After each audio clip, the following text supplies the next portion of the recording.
നമ്മളൊരു കോമ്പറ്റേറ്റീവ് എക്സാമിന് പ്രിപ്പയർ ചെയ്യുന്ന സമയത്ത് നമ്മുടെ മനസ്സിൽ ഒരുപാട് സംശയങ്ങളുണ്ടാവും അല്ലേ. അപ്പോൾ അതിൽ ഏറ്റവും കൂടുതൽ നമുക്ക് സംശയം തരുന്ന ഒരു മേഖലയാണ് കറണ്ട് അഫയേഴ്സ് എന്ന് പറയുന്നത്. അപ്പോൾ ഏതൊക്കെ മേഖലയ്ക്കാണ് നമ്മൾ കൂടുതൽ ഇമ്പോർട്ടൻസ് കൊടുക്കേണ്ടത്, എന്തൊക്കെ കാര്യങ്ങളാണ് പഠിക്കേണ്ടത്, ഏത് അറ്റത്ത് നിന്നാണ് തുടങ്ങേണ്ടത് എന്നുള്ളതിന് നമുക്ക് നല്ലൊരു കൺഫ്യൂഷൻ ആയിരിക്കും അല്ലേ.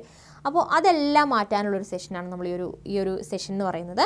അപ്പോൾ ഏതൊക്കെ മേഖലയ്ക്കാണ് നമ്മൾ ഏതൊരു എക്സാം ആണെങ്കിലും നമ്മൾ കറണ്ട് അഫെയർ പ്രിപ്പയർ ചെയ്യുന്ന സമയത്ത് ഏതൊക്കെ മേഖലയ്ക്കാണ് കൂടുതൽ ഇമ്പോർട്ടൻസ് കൊടുക്കേണ്ടത് എന്നുള്ളൊരു കാര്യമാണ് നമ്മൾ ഈ ഒരു സെഷനിൽ ഡിസ്കസ് ചെയ്യുന്നത്. അപ്പോൾ നിങ്ങൾക്കറിയാം, ഒരു ക്വസ്റ്റ്യൻ പേപ്പർ കണ്ട നിങ്ങൾക്കറിയാം ഈ മേഖലയിൽ നിന്നെല്ലാം ക്വസ്റ്റ്യൻസ് വന്നിട്ടുണ്ടാവും.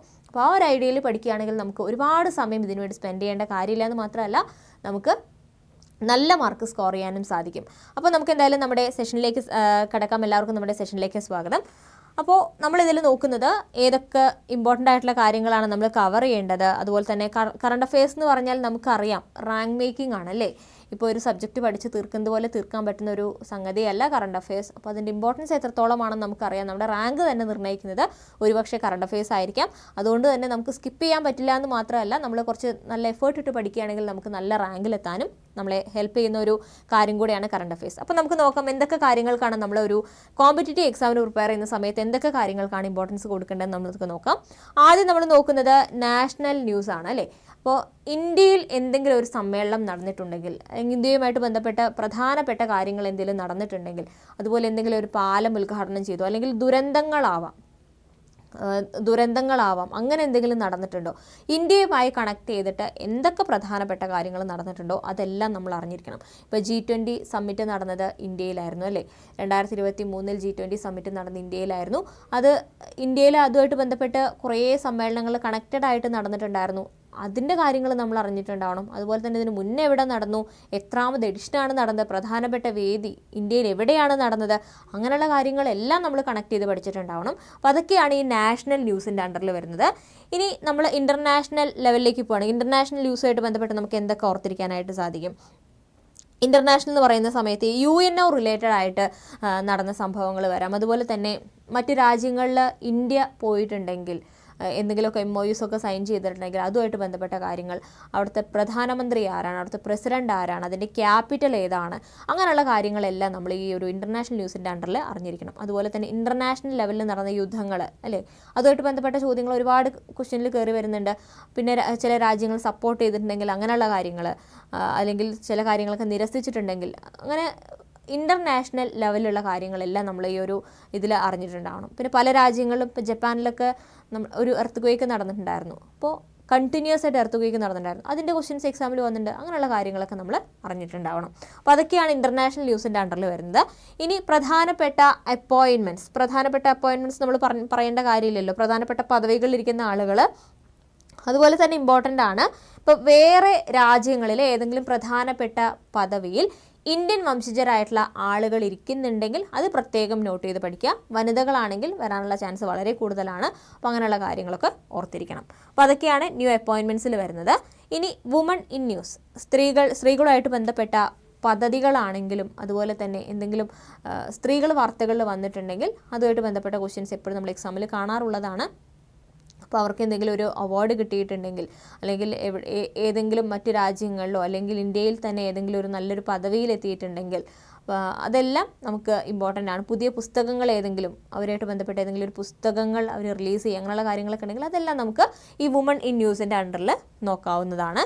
ഇനി എൻവയോൺമെൻറ്റ് വളരെ പ്രധാനപ്പെട്ട ഒരു ഏരിയയാണ്. എൻവയോൺമെൻറ്റിന് ധാരാളം ക്വസ്റ്റ്യൻസ് വരാറുണ്ട്. ഇപ്പോൾ എൻവയോൺമെൻറ്റുമായിട്ട് ബന്ധപ്പെട്ട സംഘടനകൾ, അതുപോലെ തന്നെ എൻവയോൺമെൻറ്റുമായി ബന്ധപ്പെട്ട പ്രധാനപ്പെട്ട അവാർഡുകൾ കിട്ടിയിട്ടുണ്ടെങ്കിൽ, ഇതിൻ്റെ ഉച്ചകോടികൾ, എൻവയോൺമെൻറ്റുമായി ബന്ധപ്പെട്ട എന്തെങ്കിലുമൊക്കെ ഉച്ചകോടികൾ നടന്നിട്ടുണ്ടെങ്കിൽ അതിൻ്റെ വേദികൾ, ഈ വർഷത്തെ വേദി, കഴിഞ്ഞ വർഷത്തെ വേദി, ഇനി വരാൻ പോകുന്നത് എവിടെയാണ്, അതിനെന്തെങ്കിലും തീം ഉണ്ടോ, അങ്ങനെയുള്ള കാര്യങ്ങളെല്ലാം എൻവയോൺമെൻറ്റിൻ്റെ അണ്ടറിൽ വരും. അപ്പോൾ അതും വളരെ പ്രധാനപ്പെട്ടൊരു ടോപ്പിക്കാണ്. എൻവയോൺമെൻറ്റ് പഠിക്കുന്ന സമയത്ത് നമുക്കറിയാം ഇതിൻ്റെ അണ്ടറിൽ വരുന്നതാണ്. അപ്പോൾ ഇത് എക്സാമിന് നമുക്ക് എക്സ്പെക്ട് ചെയ്യാം ഇമ്പോർട്ടൻ്റ് ആണെന്നുള്ള രീതിയിൽ. അപ്പോൾ ഇമ്പോർട്ടൻസ് കൊടുത്ത് നമുക്ക് പഠിക്കാനായിട്ട് സാധിക്കും. അപ്പോൾ എൻവയോൺമെൻറ്റ് റിലേറ്റഡ് ആയിട്ടുള്ള എന്തെങ്കിലും നമ്മൾ പഠിക്കുന്നുണ്ടെങ്കിൽ അതിന് കുറച്ച് കൂടുതൽ ഫോക്കസ് കൊടുത്ത് പഠിക്കണം. അപ്പോൾ പ്രധാനപ്പെട്ട തീയതികൾ, തീമുകൾ എല്ലാ കാര്യങ്ങളും നമുക്ക് എൻവയോൺമെൻറ്റിനെ സംബന്ധിച്ചിടത്തോളം ഇമ്പോർട്ടൻ്റ് ആണ്. ഇനി ഡേയ്സ് ആൻഡ് തീംസ്, എല്ലാ ഡേയ്സും നമുക്ക് ഒരുമിച്ച് പഠിക്കാനായിട്ട് സാധിക്കില്ല.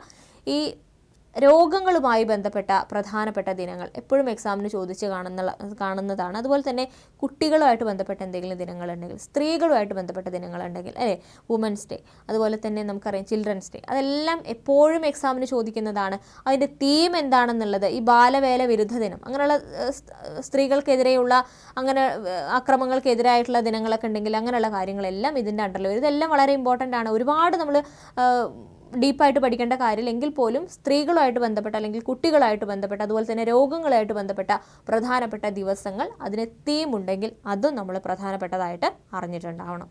ശരി, ഇനി അഗ്രികൾച്ചർ, കൃഷി എല്ലാ കാലത്തും എക്സാമിൽ വളരെ ഇമ്പോർട്ടൻ്റ് ആയിട്ടുള്ളൊരു ടോപ്പിക്കാണ്.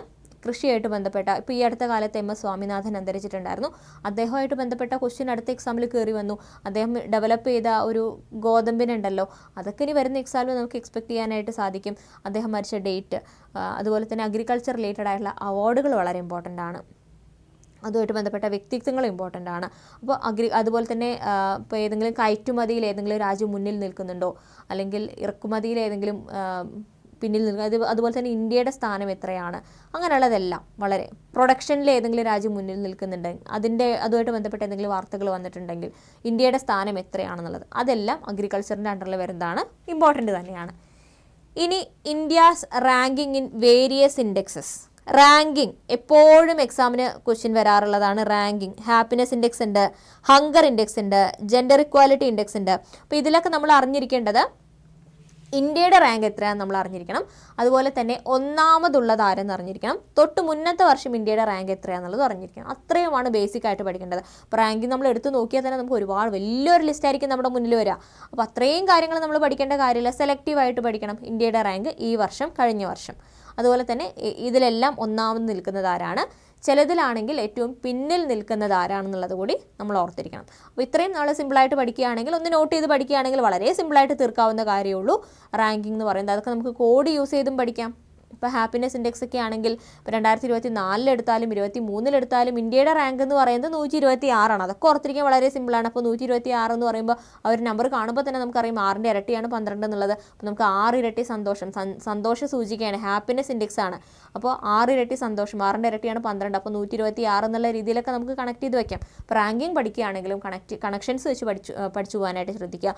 അതുപോലെ തന്നെ ഒന്നാമത് നിൽക്കുന്ന രാജ്യം, ഇൻഡെക്സിൽ ഒന്നാമത് നിൽക്കുന്ന രാജ്യം നമ്മൾ ഏതാണെന്നുള്ളത് അറിഞ്ഞിട്ടുണ്ടാവണം. ഇനി Indian art and culture. Indian art and culture എന്ന് പറയുമ്പോൾ അതിൽ എന്തൊക്കെ വരാം, നമുക്കറിയാം.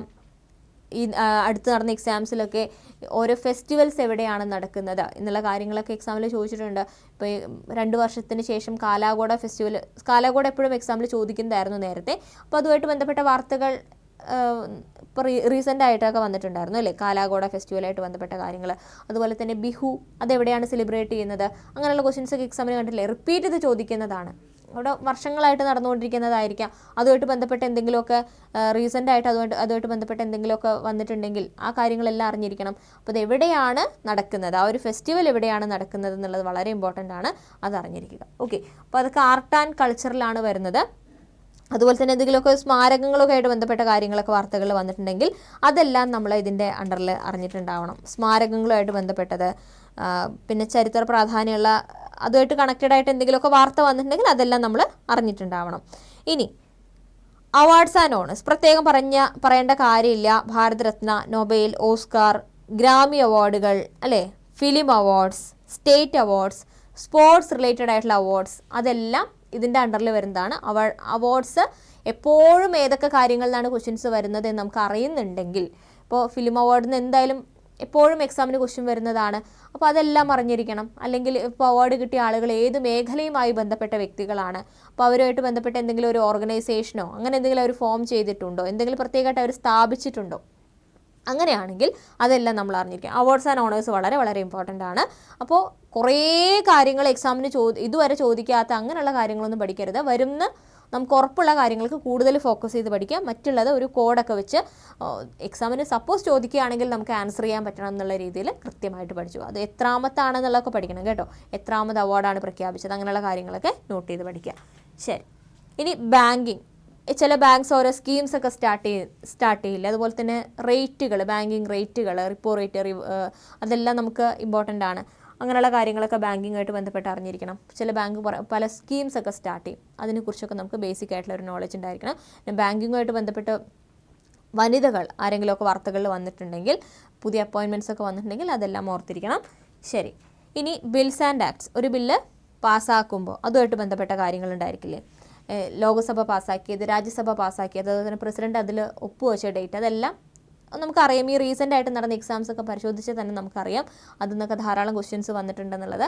അപ്പോൾ പഠിക്കുന്ന സമയത്ത് വലിച്ചു വാരി പഠിക്കാതെ എക്സാമിന് ഉറപ്പായിട്ടും ക്വസ്റ്റ്യൻ വരുന്നുള്ള ഭാഗങ്ങൾ ആദ്യം തീർത്ത് അതിങ്ങനെ റിവൈസ് ചെയ്തുകൊണ്ടേയിരിക്കുക. അങ്ങനെയാണെങ്കിൽ തന്നെ നമുക്ക് നല്ല രീതിയിൽ മാർക്ക് സ്കോർ ചെയ്യാനായിട്ട് സാധിക്കും. പിന്നെ അതുമായിട്ട് ബന്ധപ്പെട്ട എന്തെങ്കിലും അമെൻമെൻറ്റ്സ് വന്നിട്ടുണ്ടെങ്കിൽ, അതുമായിട്ട് ബന്ധപ്പെട്ട എന്തെങ്കിലും ആർട്ടിക്കിൾസ് ഓർത്തിരിക്കാനുണ്ടെങ്കിൽ അതെല്ലാം ഇതിൻ്റെ അണ്ടറിൽ വരുന്നതാണ്. അതെല്ലാം കൃത്യമായിട്ട് പഠിക്കുക. പിന്നെ വനിതകളായിട്ട് ബന്ധപ്പെട്ടതാണെങ്കിൽ പ്രത്യേകം ഓർത്തിരിക്കുക. നമുക്ക് എക്സാമിന് ക്വസ്റ്റ്യൻ ഉറപ്പാണ്. കഴിഞ്ഞ എക്സാംസിൻ്റെ ക്വസ്റ്റ്യൻ പേപ്പർ പരിശോധിച്ചാൽ നമുക്കറിയാം വനിതകളായിട്ട് ബന്ധപ്പെട്ടതാണെങ്കിൽ അല്ലേ, എക്സാമിന് ഉറപ്പാണ്, ക്വസ്റ്റ്യൻ ഉറപ്പ്. വനിതാ സംവരണ ബില്ലൊക്കെ വന്നതാണ്. ഇനിയും അതുമായിട്ട് ബന്ധപ്പെട്ട ഒരുപാട് ക്വസ്റ്റ്യൻസ് വരാം. അപ്പോൾ നമുക്ക് വരും എന്നറിയാം. അപ്പോൾ നമ്മൾ അതിനെ ഡീപ്പായിട്ട് പഠിച്ചിട്ടുണ്ടാവണം. അപ്പോൾ അതൊക്കെ അറിഞ്ഞിരിക്കുക. ഇനി ഇന്ത്യൻ ഡിഫൻസുമായിട്ട് ബന്ധപ്പെട്ട് നമുക്ക് എന്തൊക്കെ പറയാം? പുതിയ വെപ്പൺസ് ഒക്കെ എന്തെങ്കിലുമൊക്കെ വന്നിട്ടുണ്ടെങ്കിൽ അത്, പിന്നെ അത് ഇപ്പോൾ നമ്മൾ ഇന്ത്യ തദ്ദേശീയമായിട്ട് വികസിപ്പിച്ചതാണോ, അതോ മറ്റേതെങ്കിലും രാജ്യത്തിൻ്റെ സഹായത്തോടു കൂടിയാണോ, മറ്റേതെങ്കിലും രാജ്യത്ത് നിന്ന് വാങ്ങിയതാണോ, അങ്ങനെയുള്ള കാര്യങ്ങളൊക്കെ നമ്മൾ അറിഞ്ഞിട്ടുണ്ടാവണം. ഈ ബ്രഹ്മോസ് മിസൈൽ അല്ലെ, ഏത് രാജ്യത്തിൻ്റെ സഹായത്തോടു കൂടിയാണ്, അങ്ങനെയൊക്കെ ക്വസ്റ്റ്യൻസ് വന്നിട്ടുണ്ട്. അതുപോലെ തന്നെ റാഫേൽ യുദ്ധവിമാനങ്ങൾ, അങ്ങനെയുള്ള ക്വസ്റ്റ്യൻസ് ഒക്കെ വരും. അപ്പോൾ അതെല്ലാം നമ്മൾ പ്രിപ്പയർഡ് ആയിട്ടിരിക്കണം. പിന്നെ യുദ്ധാഭ്യാസങ്ങൾ നടക്കില്ലേ, അതിന് ധാരാളം ക്വസ്റ്റ്യൻസ് വരാറുണ്ട്. ഏതൊക്കെ രാജ്യങ്ങൾ തമ്മിലുള്ളതാണ് ഈ സൈനികാഭ്യാസങ്ങൾ, ഏതൊക്കെ രാജ്യങ്ങൾ തമ്മിലുള്ളതാണ്, അതുപോലെ തന്നെ അതിൻ്റെ വേദി എവിടെയാണ്, അങ്ങനെയുള്ള കാര്യങ്ങളൊക്കെ നമ്മൾ അറിഞ്ഞിരിക്കണം. പിന്നെ ഡിഫൻസുമായിട്ട് ബന്ധപ്പെട്ട് വിവിധ പദവികളിലിരിക്കുന്ന ആളുകളെ പറ്റിയും അറിഞ്ഞിട്ടുണ്ടാവണം. ഇനി സയൻസ് റിലേറ്റഡ് ആയിട്ട് പുതിയ എന്തെങ്കിലുമൊക്കെ കണ്ടുപിടുത്തങ്ങൾ നടന്നിട്ടുണ്ടോ, അതുപോലെ തന്നെ അവാർഡുകൾ, സയൻസുമായിട്ട് ബന്ധപ്പെട്ട അവാർഡുകൾ, അതെല്ലാം അതുപോലെ തന്നെ വ്യക്തിത്വങ്ങൾ, സയൻസുമായിട്ട് ബന്ധപ്പെട്ട വ്യക്തിത്വങ്ങൾ, അതെല്ലാം ഇതിൽ വരും. പിന്നെ പുതിയ തരം ബാക്ടീരിയകൾ, വൈറസുകൾ, അതിനെയൊക്കെ കണ്ടുപിടിച്ച കാര്യങ്ങളൊക്കെ ആയിട്ട് ബന്ധപ്പെട്ട നമ്മൾ എക്സാമിൽ ക്വസ്റ്റ്യൻസ് കണ്ടിട്ടില്ലേ, ക്വസ്റ്റ്യൻ പേപ്പറിൽ നമ്മൾ കണ്ടിട്ടുള്ളതാണ്. അപ്പോൾ അതെല്ലാം ഇതിൻ്റെ അണ്ടറിലാണ് വരുന്നത്. അതും ആ ഒരു ഫോക്കസോട് കൂടി തന്നെ പഠിക്കുക. ഇനി ഗവൺമെൻറ് സ്കീംസാണ്. സ്കീംസിനെ പറ്റി നമ്മൾ പ്രത്യേകിച്ച് ഒന്നും പറയേണ്ട കാര്യമില്ല. നമുക്കറിയാം എക്സാമിന് ഒരു ക്വസ്റ്റ്യൻ ഉറപ്പായിട്ട് സ്കീമിൽ നിന്ന് വരും. അതിപ്പോൾ സ്റ്റേറ്റ് സ്കീമാണെങ്കിലും സെൻട്രൽ സ്കീമാണെങ്കിലും എല്ലാം ഇമ്പോർട്ടൻ്റ് ആണ്. അത് സ്കീംസ് പഠിക്കുമ്പോൾ ആൻസർ പഠിക്കുന്നതിനേക്കാൾ കൂടുതൽ ആ ഒരു ക്വസ്റ്റ്യൻ എന്താണെന്നുള്ളത്, ആ സ്കീം എന്താണെന്നുള്ളത് മനസ്സിലാക്കി കീവേഡ്സ് യൂസ് ചെയ്ത് പഠിക്കാനായിട്ട് മാക്സിമം ശ്രദ്ധിക്കുക. അപ്പോൾ സ്കീംസ് വളരെ ഇമ്പോർട്ടൻ്റ് ആണ്. അതുപോലെ തന്നെ ഓരോ സ്റ്റേറ്റിൽ ഏതെങ്കിലുമൊക്കെ സ്കീം സ്റ്റാർട്ട് ചെയ്തിട്ടുണ്ടെങ്കിൽ അതും ഇമ്പോർട്ടൻ്റ് ആണ്. സ്കീംസ് പ്രത്യേകം നോട്ട് ചെയ്ത് പഠിക്കേണ്ട ഒരു ടോപ്പിക്കാണ് സ്കീംസ് എന്ന് പറയുന്നത്. സമയമെടുത്ത് തന്നെ പഠിക്കുക. ക്വസ്റ്റ്യൻ നമുക്ക് പഠിക്കാൻ ചിലപ്പോൾ താല്പര്യമില്ലാത്തൊരു സാധനമായിരിക്കാം സ്കീം എന്ന് പറയുന്നത്. കാരണം കുറേ എണ്ണം പഠിക്കുന്ന സമയത്ത് ഒരുപോലെ തോന്നും. പക്ഷെ അങ്ങനെയല്ല, നമ്മളങ്ങനെ വിചാരിക്കരുത്. സമയമെടുത്ത് പഠിക്കേണ്ട ഒരു സംഗതിയാണ് സ്കീംസ് എന്ന് പറയുന്നത്. അതുപോലെ തന്നെ ഇപ്പോൾ വനിതകളായിട്ട് ബന്ധപ്പെട്ട അല്ലെങ്കിൽ കുട്ടികളായിട്ട് ബന്ധപ്പെട്ട പദ്ധതികളൊക്കെ ആണെങ്കിൽ അതിന് കൂടുതൽ ഇമ്പോർട്ടൻസ് കൊടുത്ത് പഠിക്കാനും ശ്രദ്ധിക്കുക. ഇനി ഇമ്പോർട്ടൻറ്റ് പേഴ്സൺസ്, വാർത്തകളിൽ നിറഞ്ഞു നിൽക്കുന്ന വ്യക്തിത്വങ്ങൾ. അപ്പോൾ ഏതെങ്കിലുമൊക്കെ പ്രധാനപ്പെട്ട വാർത്തകളിൽ ദിവസങ്ങളോളം വന്നിട്ടുള്ള ആളുകളാണെങ്കിൽ അതെല്ലാം നമ്മൾ ഓർത്തിരിക്കണം. വാർത്തകളിൽ വന്ന കാര്യങ്ങൾ എക്സാമിന് അതുപോലെ തന്നെ ചോദിക്കാറുണ്ട്. അപ്പോൾ ജൂലിയൻ അസാഞ്ച് കഴിഞ്ഞ ദിവസം ജയിൽ മോചിതനായി. അപ്പോൾ അതുമായിട്ട് ബന്ധപ്പെട്ട വിക്കിലീക്സിൻ്റെ സ്ഥാപകനാര്, അങ്ങനെയുള്ള രീതിയിലൊക്കെ വരുന്ന എക്സാംസിൽ ക്വസ്റ്റ്യൻസ് എക്സ്പെക്ട് ചെയ്യാം. നമ്മൾ കണ്ടതാണ് ഈ കഴിഞ്ഞ മാസമൊക്കെ നടന്ന ഈ കേസുകളിലൊക്കെ പെട്ട ആളുകൾ, അതിൻ്റെ സ്ഥാപകൻ ആരാണ്, ആ രീതിയിലൊക്കെ എക്സാമിൽ ക്വസ്റ്റ്യൻ വന്നിട്ടുണ്ട്. അപ്പോൾ നമ്മളതെല്ലാം ഓർത്തിരിക്കണം. അപ്പോൾ പ്രധാനപ്പെട്ട വ്യക്തിത്വങ്ങൾ, അപ്പോൾ നല്ല രീതിയിലായിരിക്കാം അല്ലെങ്കിൽ മോശം രീതിയിലായിരിക്കാം, എങ്ങനെയാണെങ്കിലും വാർത്തകളിൽ ഒരു വ്യക്തിയെ പറ്റി കൂടുതൽ നമ്മൾ കേട്ടിട്ടുണ്ടെങ്കിൽ ആ വ്യക്തിയെ പറ്റി നമ്മൾ അറിഞ്ഞിട്ടുണ്ടാവണം. ഇപ്പോൾ കേരളത്തിലെ ആണെങ്കിലും നമ്മുടെ ഇന്ത്യ മൊത്തമാണെങ്കിലും ഗ്ലോബലി ആണെങ്കിലും നമ്മൾ അത്തരം വ്യക്തിത്വങ്ങളെ അറിഞ്ഞിട്ടുണ്ടാവണം. ഇനി ജോഗ്രഫിക്കൽ ഇൻഡിക്കേഷൻ ടാക്സിലേക്ക് വരികയാണെങ്കിൽ ടാഗ് അത് നോക്കുകയാണെങ്കിൽ ഇപ്പോൾ ഏതെങ്കിലും ഒരു സ്ഥലത്ത് ഒരു പ്രത്യേക ഒരു പ്രൊഡക്റ്റ് ഉണ്ട്, യൂണീക്ക് ആയിട്ടുള്ള ഒരു പ്രൊഡക്റ്റ് ഉണ്ടെങ്കിൽ അതിന് ജോഗ്രഫിക്കൽ ഇൻഡിക്കേഷൻ ടാഗ് കൊടുക്കും. നമുക്കറിയാം അത് എക്സാമിന് ചോദിക്കുന്നതാണ്. അപ്പോൾ നമ്മൾ ഒരു തരത്തിലും അത് പഠിക്കാനായിട്ട് മടി കാണിക്കാൻ പാടില്ല. കണക്ട് ചെയ്ത് തന്നെ പഠിക്കുക. ഇപ്പോൾ ചോക്കുവ റൈസ് അല്ലേ, നമ്മൾ ക്ലാസ്സിലൊക്കെ ഡിസ്കസ് ചെയ്തിട്ടുള്ളതാണ്, എക്സാമിന് ഓൾറെഡി ചോദിച്ചു. അതുപോലെ തന്നെ ഒരുപാട് കാര്യങ്ങൾ നമ്മൾ ക്ലാസ്സിൽ തന്നെ ഫ്രീ നമ്മുടെ YT ക്ലാസ്സിൽ തന്നെ ഒരുപാട് കവർ ചെയ്ത് പോയിട്ടുണ്ട്. അതെല്ലാം ഇമ്പോർട്ടൻസ് കൊടുത്ത് തന്നെ പഠിക്കുക. GI ടാഗ് വളരെ ഇമ്പോർട്ടൻ്റ് ആണ്. ഇനി ഫേമസ് ബുക്സ് ആൻഡ് ഓതേഴ്സ്, വാർത്തകളിൽ വന്നിട്ടുള്ള പ്രധാനപ്പെട്ട പുസ്തകങ്ങൾ ഏതെങ്കിലുമൊക്കെ പുതിയതായിട്ട് റിലീസ് ചെയ്തിട്ടുണ്ടെങ്കിൽ, അല്ലെങ്കിൽ റീസെൻ്റ് ആയിട്ട് ഇപ്പോൾ ഒരാൾ അന്തരിക്കുകയാണ്, അവരുടെ ലാസ്റ്റ് ബുക്ക് എന്ന് പറഞ്ഞിട്ട് ചിലപ്പോൾ അവരുടെ മരണശേഷം അത് പബ്ലിഷ് ചെയ്യുക, അങ്ങനെയുള്ള കാര്യങ്ങളൊക്കെ നമ്മൾ വാർത്തകളിൽ കാണുന്നതാണ്. അതെല്ലാം നമുക്ക് എന്താണ് നമ്മുടെ എക്സാമിനെ സംബന്ധിച്ചിടത്തോളം വളരെ ഇമ്പോർട്ടൻ്റ് ആണ്. അപ്പോൾ ഫേമസ് ബുക്സ് ആൻഡ് ഓതേഴ്സ് നോക്കി പോവുക. ഇനി ഈവൻറ്റ്സ് ആൻഡ് സമ്മിറ്റ്സ്. ഇപ്പോൾ ഒരു ഈവൻ്റ് എവിടെയെങ്കിലും നടന്നിട്ടുണ്ടെങ്കിൽ അതിൻ്റെ വേദി എവിടെയാണ്, അതുപോലെ തന്നെ അതിൻ്റെ പ്രമേയം എന്തെങ്കിലും ഉണ്ടോ, എത്രാമത് എഡിഷനാണ് നടന്നത്, അതിൽ ഇന്ത്യക്ക് എന്തെങ്കിലും ഒരു കണക്ഷൻ അതുമായിട്ട് ഇന്ത്യക്ക് ക്ഷണം കിട്ടിയിട്ടുണ്ടോ, അല്ലെങ്കിൽ ഇന്ത്യ അതിൻ്റെ മെമ്പറാണോ, അങ്ങനെയുള്ള കാര്യങ്ങളെല്ലാം ഇമ്പോർട്ടൻ്റ് ആണ്. അപ്പോൾ ഇന്ത്യ റെപ്രസെൻറ്റ് ചെയ്ത് ഇവിടെ നിന്ന് പോയിട്ടുണ്ടെങ്കിൽ അതുമായിട്ട് കണക്റ്റഡ് ആയിട്ടുള്ള കാര്യങ്ങളെല്ലാം ഓർത്തിരിക്കുക. ഇനി ആ ഒരു സമ്മിറ്റ് ഇനി അടുത്ത വർഷം എവിടെയാണ് നടക്കുന്നത്, തൊട്ട് മുന്നത്തെ വർഷം എവിടെയാണ് നടന്നത്, അങ്ങനെയുള്ള കാര്യങ്ങളും ഇതിൻ്റെ ഭാഗമായിട്ട് ഓർത്തിരിക്കണം. പിന്നെ സ്പോർട്സ് റിലേറ്റഡിലേക്ക് വരികയാണെങ്കിൽ ഇപ്പോൾ എന്തെങ്കിലും അവാർഡ്സ് കിട്ടിയിട്ടുണ്ടാവും, അല്ലെങ്കിൽ ചിലപ്പോൾ ഏതെങ്കിലും സ്പോർട്സ് പ്രധാനപ്പെട്ട ഈവൻറ്റ്സ് ഏതെങ്കിലും നടന്നിട്ടുണ്ടാവും. ഇപ്പോൾ ഫിഫ ലോകകപ്പൊക്കെ ആണെങ്കിൽ അതുമായിട്ട് ബന്ധപ്പെട്ട കംപ്ലീറ്റ് കാര്യങ്ങൾ നമ്മൾ ഡീപ്പായിട്ട് അറിഞ്ഞിട്ടുണ്ടാവണം. അങ്ങനെയുള്ള കാര്യങ്ങളൊക്കെ ഓർത്തിരിക്കുക. ഓക്കെ, അപ്പോൾ സ്പോർട്സായിട്ട് ബന്ധപ്പെട്ടെന്ന് പറയുമ്പോൾ അപ്പോൾ ഓരോ വ്യക്തികൾ അവരേത് കായിക ഇനവുമായി ബന്ധപ്പെട്ടിരിക്കുന്നു, അവർക്ക് കിട്ടിയ അവാർഡ്സ്, ഇപ്പോൾ നീരജ് ചോപ്രയായിട്ട് ബന്ധപ്പെട്ട് അദ്ദേഹം എത്ര ദൂരം എറിഞ്ഞാണ്, അല്ലേ, അങ്ങനെയുള്ള കാര്യങ്ങളൊക്കെ ചോദിക്കുന്നുണ്ടല്ലോ. അപ്പോൾ അതെല്ലാം നമുക്ക് ഇമ്പോർട്ടൻ്റ് ആണ്. ഇനി വേദികൾ അടുത്ത വർഷം എവിടെയാണ് നടക്കുന്നത്, തൊട്ട് മുന്നത്തെ വർഷം എവിടെയാണ് നടന്നത്, ഇപ്പോൾ എവിടെയാണ് നടക്കുന്നത്, അങ്ങനെയുള്ള കാര്യങ്ങളെല്ലാം വളരെ ഇമ്പോർട്ടൻ്റ് ആണ്. അപ്പോൾ അതെല്ലാം സ്പോർട്സ് ന്യൂസിൽ അറിഞ്ഞിരിക്കുക. ഇനി മരണങ്ങൾ, അല്ലേ, അവരേത് മേഖലയുമായി ബന്ധപ്പെട്ട വ്യക്തികൾ, ഇവർ മരണപ്പെട്ടു, അവരേത് മേഖലയുമായി ബന്ധപ്പെട്ടിരിക്കുന്നു, അവരേതെങ്കിലും ഒരു സംഘടന സ്ഥാപിച്ചിട്ടുണ്ടോ, അങ്ങനെയുള്ള കാര്യങ്ങളെല്ലാം ഇതിൻ്റെ അണ്ടറിൽ വരുന്നതാണ്. അപ്പോൾ അതും ഓർത്തിരിക്കുക കേട്ടോ. അപ്പോൾ ഇത്രയും കാര്യങ്ങളൊക്കെയാണ് നമ്മൾ ഏറ്റവും പ്രധാനപ്പെട്ടതായിട്ട് നോക്കേണ്ടത്. ഈ ഏരിയയിൽ നിന്നെല്ലാം നമുക്ക് എക്സാം ക്വസ്റ്റ്യൻ പേപ്പേഴ്സ് റെഫർ ചെയ്ത് നമുക്ക് കാണാനായിട്ട് സാധിക്കും. ഈ ഏരിയയിൽ നിന്നെല്ലാം ക്വസ്റ്റ്യൻ വന്നിട്ടുണ്ട്. അപ്പോൾ ഓരോ കാര്യം പഠിക്കുമ്പോഴും ഒന്ന് ആലോചിക്കുക, ഇത് എനിക്ക് ഇമ്പോർട്ടൻ്റ് ആണോ, എനിക്കിത് എക്സാമിന് വരാൻ ചാൻസ് കൂടുതലുള്ളതാണോ, അങ്ങനെയാണെങ്കിൽ വായിച്ചു വിടുക, അല്ലെങ്കിൽ ഒന്ന് നോക്കിപ്പോവുക, അങ്ങനെയല്ല, ഡീപ്പായിട്ട് തന്നെ പഠിച്ച് നല്ലോണം അത് ഒന്ന് ബൈഹാർട്ട് ചെയ്യാനും അതുപോലെ തന്നെ നന്നായിട്ട് റിവൈസ് ചെയ്യാനും പ്രത്യേകം ശ്രദ്ധിക്കുക. അപ്പോൾ ഒരുപാട് എക്സാംസ് നമുക്ക് മുന്നിൽ ഇപ്പോൾ ഉണ്ട്. അപ്പോൾ നിങ്ങൾ Kerala PSSSC, railway, bank, high court, അങ്ങനെ ഏത് എക്സാമിന് പ്രിപ്പയർ ചെയ്യുന്ന ആളുകളായിക്കോട്ടെ, ഇതെല്ലാം നിങ്ങൾക്ക് ഇമ്പോർട്ടൻ്റ് ആണ്. അപ്പോൾ ഇതിനെല്ലാം കൂടെ ഒരുമിച്ച് തയ്യാറെടുക്കുന്ന, ഒരൊറ്റ എഫേർട്ടിൽ ഒരുപാട് എക്സാംസ് എഴുതിയെടുക്കാം എന്ന് ആഗ്രഹിക്കുന്ന ആളുകളാണ് നിങ്ങളെങ്കിൽ ഇപ്പോൾ നിങ്ങൾക്ക് നല്ലൊരു ഓപ്പർച്യൂണിറ്റി അടയിൽ വന്നിട്ടുണ്ട്. ഇത് മന്ത് ആൻഡ് സെയിൽസ് നടന്നുകൊണ്ടിരിക്കുകയാണ്. അപ്പോൾ നിങ്ങൾക്ക് കേരള മെഗാപാക്ക് പർച്ചേസ് ചെയ്യുകയാണെങ്കിൽ ഏറ്റവും കുറഞ്ഞ ഒരു പ്രൈസിലാണ് ഇപ്പോൾ കിട്ടുന്നത്. ഇപ്പോൾ Kerala PSSSC, railway, bank, high court, ഇങ്ങനെ ഏത് എക്സാമിന് പ്രിപ്പയർ ചെയ്യുന്ന ആളുകൾക്കാണെങ്കിലും ഒരൊറ്റ പാക്കിലൂടെ ഇത്രയും കോഴ്സുകൾ നിങ്ങൾക്ക് ആക്സസ് ചെയ്യാൻ സാധിക്കണം. അതുപോലെ തന്നെ ഇത്രയും കോഴ്സസിൻ്റെ ലൈവ് ക്ലാസ്സസ്, അതുപോലെ തന്നെ അവരുടെ നോട്ട്സ്, കൂടാതെ ടെസ്റ്റ് സീരീസ്, ഈ ബുക്കെല്ലാം നിങ്ങൾക്ക് ഈ ഒരൊറ്റ പാക്കിലൂടെ കിട്ടണം. അതാണ് ഈ കേരള മെഗാ പാക്ക് എന്ന് പറയുന്നത്. അപ്പോൾ അതിലിപ്പോൾ ഓഫർ ഉണ്ട് കേട്ടോ. ഇപ്പോൾ നിങ്ങൾ കേരള മെഗാ പാക്കിൽ ഇപ്പോൾ നിങ്ങൾ ഏത് കോഴ്സ് പർച്ചേസ് ചെയ്യുകയാണെങ്കിൽ ഡബിൾ വാലിഡിറ്റിയും ഏറ്റവും കൂടുതൽ ഓഫറായിട്ട് ഇപ്പോൾ നമുക്ക് അവൈലബിൾ ആണ്, സ്റ്റോറിൽ അവൈലബിൾ ആണ്. അപ്പോൾ കേരള മെഗാ പാക്ക് പർച്ചേസ് ചെയ്യാൻ ആഗ്രഹിക്കുന്ന ആളുകൾക്ക് എന്ത് ചെയ്യാം, ഈ സ്റ്റോറിൽ പോകാം. സ്റ്റോറിൽ പോകുന്ന സമയത്ത് നിങ്ങൾക്ക് അവിടെ കേരള മെഗാ പാക്ക് എന്ന് പറഞ്ഞൊരു ഓപ്ഷൻ കാണാനായിട്ട് സാധിക്കും. സ്റ്റോറിൽ പോയി കഴിഞ്ഞാൽ കേരള മെഗാ പാക്ക് എന്ന് പറഞ്ഞൊരു ഓപ്ഷൻ കാണാം. അതിൽ ക്ലിക്ക് ചെയ്ത് കഴിഞ്ഞാൽ നിങ്ങൾക്കത് പർച്ചേസ് ചെയ്യാവുന്നതാണ് കേട്ടോ. അപ്പോൾ ഇതുപോലെ ഇതൊക്കെ നിങ്ങൾക്ക് കേരള ഹൈക്കോർട്ട് അസിസ്റ്റൻറ്റ്, അതുപോലെ തന്നെ current affairs, LDC special batch, LDC batch, SSC, Kerala bank, അങ്ങനെ റെയിൽവേ, ഏതാണെങ്കിലും ഇതൊക്കെ നമുക്ക് അവൈലബിൾ ആയിട്ടുള്ള കോഴ്സുകളാണ്. നിങ്ങൾക്ക് തന്നെ ചൂസ് ചെയ്യാം സ്റ്റോറിൽ പോയിട്ട് ഏതാണ്. ഇപ്പോൾ എല്ലാം കൂടെ പർച്ചേസ് ചെയ്യണമെന്നുണ്ടെങ്കിൽ കേരള മെഗാ പാക്ക് പർച്ചേസ് ചെയ്യും. ബൈ നൗ കൊടുക്കുക. ബൈ നൗ കൊടുത്ത ശേഷം എന്താണ്, നിങ്ങൾക്കതിൽ Y670, അതിൽ ഓൾറെഡി കൂപ്പൺ കോഡ് ഉണ്ടായിരിക്കും. പക്ഷേ Y670 എന്ന കൂപ്പൺ കോഡ് അപ്ലൈ ചെയ്താൽ മാക്സിമം ഡിസ്കൗണ്ടിൽ നിങ്ങൾക്ക് ഈ കോഴ്സുകളെല്ലാം പർച്ചേസ് ചെയ്യാൻ സാധിക്കും. എല്ലാത്തിനും കൂടെ ഒരൊറ്റ കോഴ്സാണ് ആഗ്രഹിക്കുന്നതെങ്കിൽ അത് കേരള മെഗാ പാക്കാണ്. എല്ലാത്തിൻ്റെ ലൈവ് ക്ലാസ്സുകളാണെങ്കിലും റെക്കോർഡ് ക്ലാസ്സുകളാണെങ്കിലും എല്ലാം ആക്സസ് ചെയ്യാം.